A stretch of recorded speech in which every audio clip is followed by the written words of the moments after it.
সবাইকে সুমনস গ্রামার ওয়ার্ডের পক্ষ থেকে আরও একবার সুস্বাগত জানিয়ে আজকে যে ভিডিওটি আপনাদের জন্য করতে যাচ্ছি, এই ভিডিওতে আমি প্রাথমিক বিদ্যালয়ের সহকারী শিক্ষক নিয়োগ পরীক্ষায় কোন কোন শারীরিক যোগ্যতাগুলো দেখা হয়, তো সেই যোগ্যতাগুলো নিয়ে আলোচনা করব।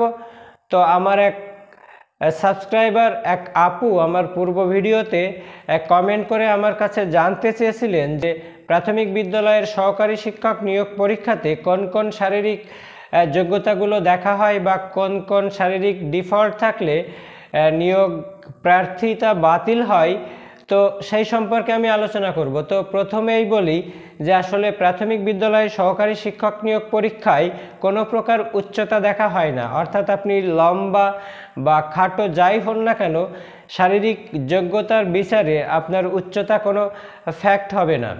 তো এখানে প্রধান যে ব্যাপারটা খেয়াল করা হয় যে আপনি কোনো দুরারোগ্য ব্যাধিতে আক্রান্ত কিনা, অর্থাৎ আপনার যে পরীক্ষাটা হবে সেই পরীক্ষাতে আপনার ব্লাড বিশেষ করে নেওয়া হবে, যে আপনার ব্লাড থেকে সেখানে পরীক্ষা করে দেখা হয় যে আপনার HIV ভাইরাস আছে কিনা, বা আপনার হেপাটাইটিস বি ভাইরাস আছে কিনা, বা আপনার রক্তে কোনো দুরারোগ্য ব্যাধি এর জীবাণু আছে কিনা এটা দেখা হয়, বা আপনি কোনো ক্যান্সারের জীবাণু বহন করছেন কিনা।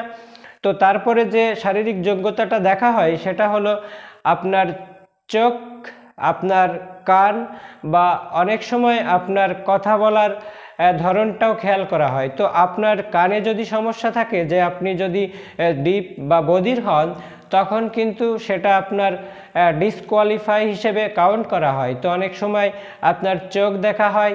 তো বিশেষ করে শারীরিক যোগ্যতার যে ব্যাপারটা, যে আপনি আসলে শুনতে সক্ষম কিনা, বা আপনি বলতে সক্ষম কিনা, বা আপনার দৃষ্টিশক্তি কেমন আছে, তাছাড়া আপনি যে লম্বা, খাটো, বেটে বা মোটা, এগুলো কখনোই দেখা হয় না। তো আজকের মতো এই পর্যন্তই। নতুন কোনো তথ্য জানার থাকলে অবশ্যই কমেন্ট বক্সে জানিয়ে দিবেন। ভালো থাকবেন।